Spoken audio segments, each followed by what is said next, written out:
The Eagles news this week just keeps getting better, as everyone is now back from injury, including a forgotten receiving weapon that could challenge Jahan Dotson for touches. Although, why do I feel like James Bradberry is about to get the Devin White treatment? Plus, the latest on Davante Adams and his trade situation, and why Robert Saleh's recent firing from the Jets could be good news for the Birds. I'm Thomas Mott. This is the Thomas Mott Show.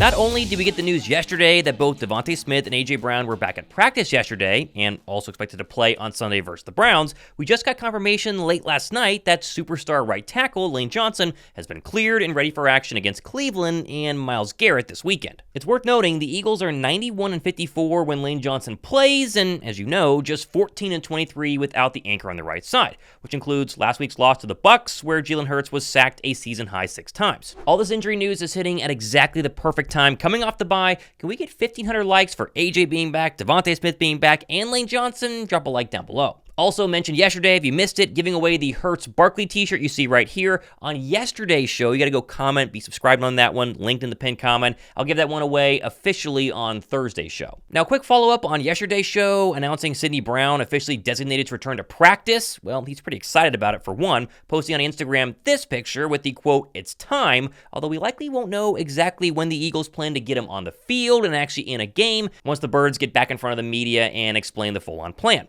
That also goes for rookie wide receiver Ainias Smith, who was also designated to return yesterday after missing the past 8+ weeks due to an ankle injury suffered during training camp. Now, Smith is very much a wildcard type player right now. I was very high on him coming out of Texas A&M when the Eagles drafted him in the 5th round. A speedster, a kind of do-it-all, run after the catch receiving threat, but injuries and some really rough play early on in training camp led a lot of us to kind of forget about the pass catcher. I'm not saying Smith is going to make a massive impact early on, but again, another tool in the tool belt to maybe help out with the Eagles' receiving issues. I mean, Britton Covey continues to be out with that broken bone in his shoulder, and Jahan Dotson, as we know, has been pretty much useless. There's really been no other receiver stepping up to claim that number 3 option, and so, again, not a guarantee, not saying he's going to change the world, but another body is always a good thing at wide receiver behind A.J. Brown and DeVonta Smith. It is worth noting the practice windows for both players have now been open, which means they have 21 days to actually get on the field and then elevated to the active roster, so no guarantee they'll play on Sunday or even practice this week, but time is ticking. It's going to be soon.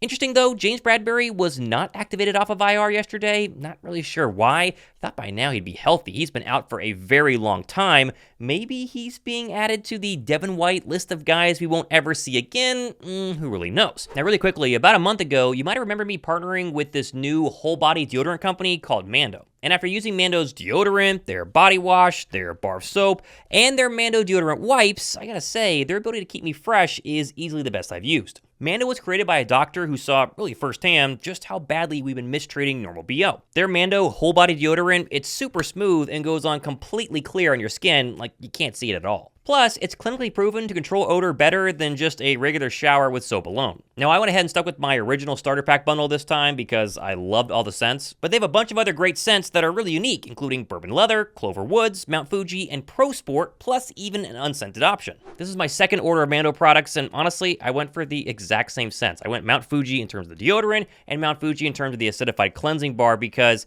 you just can't beat the smell. It's so darn fresh. Although I did go with the Bourbon Leather in the body wash just because, like, how many body washes have you heard of that actually smell like bourbon leather? And it actually does. It's like a fresher version of what you would think bourbon leather would smell like. It's really, really good. If you're a morning gym guy like myself, don't have a ton of time to shower afterwards sometimes, pick up the Mando deodorant wipes. They're literally perfect to finish a workout, got some sweat on you, you want to clean up anywhere on your body, wipe on, off, and you're smelling great the rest of the day. And the best part is, Mando is skin safe, pH optimized, plus paraben and aluminum free. And the Mando starter pack is a perfect bundle for new customers because you get the Mando whole body deodorant, you also get the Mando acidified cleansing bar, which I absolutely love using in the shower, plus 2 free products. I went ahead and got the Mando acidified body wash, and then of course the Mando whole body deodorant wipes. And of course it comes with free shipping, plus subscribers of my show can get an additional $5 off when you use my link somewhere down below me in my description box and use the promo code ThomasMott at checkout, which is a total of like 40% off your Mando starter pack. Now, speaking of guys we're never going to see again,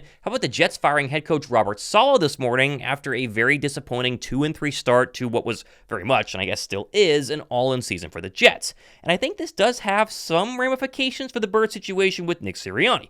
First off, Jason, at least on Twitter, made a good point this morning saying, quote, if you're firing a head coach this early in the year, it's a failure by ownership.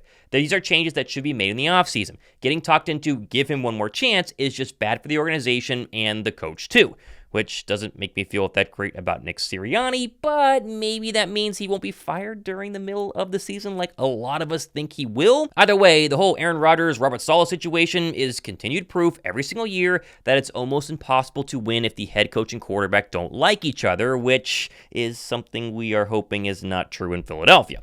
Still, with Saleh gone, there are just now 2 remaining head coaches from the 2021 head coaching hiring cycle, which include obviously our Nick Sirianni and the Detroit Lions' Dan Campbell. Saleh, Brandon Staley, Urban Meyer, David Culley, forgot about him, and Arthur Smith are all already gone from that 2021 season. I do think Saleh would be an excellent defensive coordinator in Philadelphia down the line if things eventually unravel. Not saying I want that, I hope they can figure things out, but since 2021, Saleh's defenses in New York have been first in points per drive, first in EPA per drive, and third in success rate. Leaving me to ask, why not bring in Robert Saleh as a defensive consultant, kind of like the Birds did just a few years back with Vic Fangio?